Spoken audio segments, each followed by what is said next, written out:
Hi friends, I'm Scott Giles, a consulting hypnotist and a life coach, and welcome to Saturday at 2:30, which is the name I've given to the video podcast I do here on Facebook Live and YouTube every Saturday at 2:30.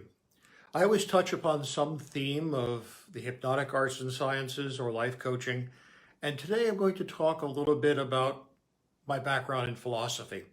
My first two degrees are in philosophy from the University of Connecticut. When I work with a person who's dealing with a life-changing medical diagnosis, and I do a lot of that as I specialize in medical hypnosis, I would often do a thing called future pacing. You simply ask a person, well, what do you see for yourself in 5 years? Now, this is an interesting question because a person who's really struggling with their diagnosis will often refuse to give you any vision of a future for themselves because in their subconscious mind they're afraid that they might not make it and they would be disappointed. Of course, if you don't make it, you're not there to be disappointed, but nonetheless, when a person begins to image a future for themselves, it's always a very positive sign that the mind is beginning to grasp the possibility that there will be a future. Well, when I pose this question, the overwhelming majority of my clientele will tell me, I want to be happy. Well, I usually respond, well, no one wants to be sad, so tell me something I don't know. But over the years, as I've listened to people say this, I've come to believe that being happy is not actually the best goal. There was a wonderful article in the Washington Post recently by Daniel Cordino about a study that was done in 2014. It was a research expedition into the Himalayas in eastern Bhutan. There was a tribe of 200 nomadic families that had never seen an outsider.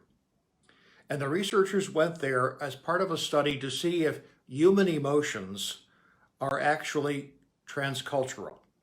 Will people from one culture to another recognize the same emotion? Even if they've never seen an outsider and have had no exposure to TV, the internet, and so on.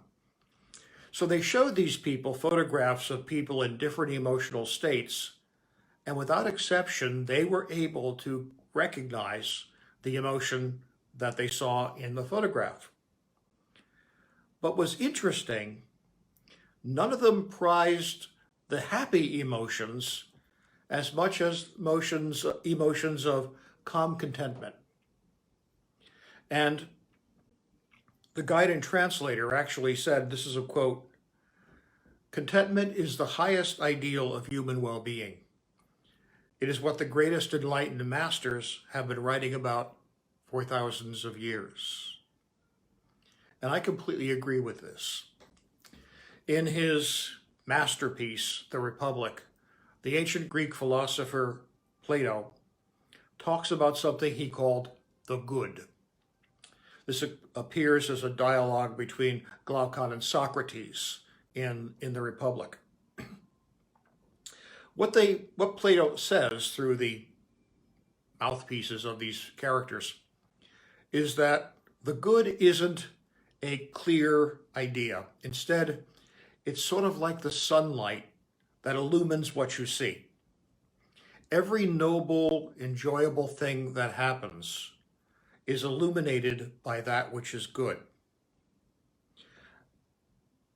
In terms of getting to what the good is in any situation, Plato recommended what he called the golden mean. And this is a theme you find in a lot of Greek philosophy. The ancient Greeks believed that there was a connection between ethics, harmony, music, mathematics. And they thought that there was a middle way between two extremes, and that was the golden mean, and that was where the good is. For example, on one point in moral philosophy, you have the extreme of cowardice. On the other extreme, you have recklessness. But the middle way, that's appropriate courage. That's the golden mean. So to find out how we should live, it isn't that we should be happy, but that we should be on the golden mean. We should find a way between the extremes to be content. Now, there are two strategies that people typically take when they look at a positive future. The first I would describe as the more strategy. You want more. You want more money, a bigger house, a better car, more luxurious vacations, finer clothing, more. There's a bumper sticker that was popular in the 1980s and 90s. He who dies with the most toys wins. The problem is that this approach, more, is based on greed, but also it can never be satisfied. Whenever you've achieved the more you were seeking, after you get that little hit of endorphins, you want something else, because there always will be something more. The other strategy is called the strategy of enough. And this is where we get to the ancient philosophers.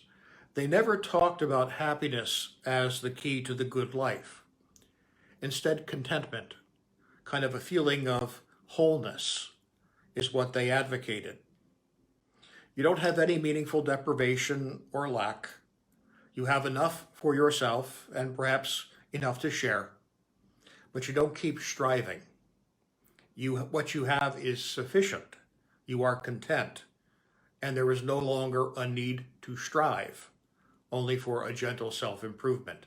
And that is what the ancient philosophers saw as the goal of life, the happy life. Not constantly striving, not sacrificing your health, your family's health, your welfare to get more, but to get to a place of contentment, the golden mean, where you have enough, perhaps enough to share, and you don't need to keep striving. One of the mythologies in ancient cultures is the myth of Icarus, who was possessed of a pair of wings made from feathers and wax. They were attached to his back, and he was allowed to fly. But his father said, take the middle way. Don't fly into the rays of the sun. Don't fly into the spray of the sea. Find the middle way, and you will journey properly. But Icarus gets excited. He likes the feel of the sun. He wants to get closer to the sun, and the wings melt, and he falls to his death. He wasn't satisfied with enough. He wanted more. And that strategy ultimately, in my experience, doesn't pay off. As I've become older, I've learned that the strategy of more is not the way to go. The strategy of enough is what brings real lasting happiness. And that's what I've tried to bring into my life. I mean, how many great meals can you have? How much money do you really need? The kind of the living Bodhisattva, Thich Nhat Hanh, a famous modern Buddhist teacher, talks about just covering your basics, being happy with that, being content with that. You don't need to keep striving.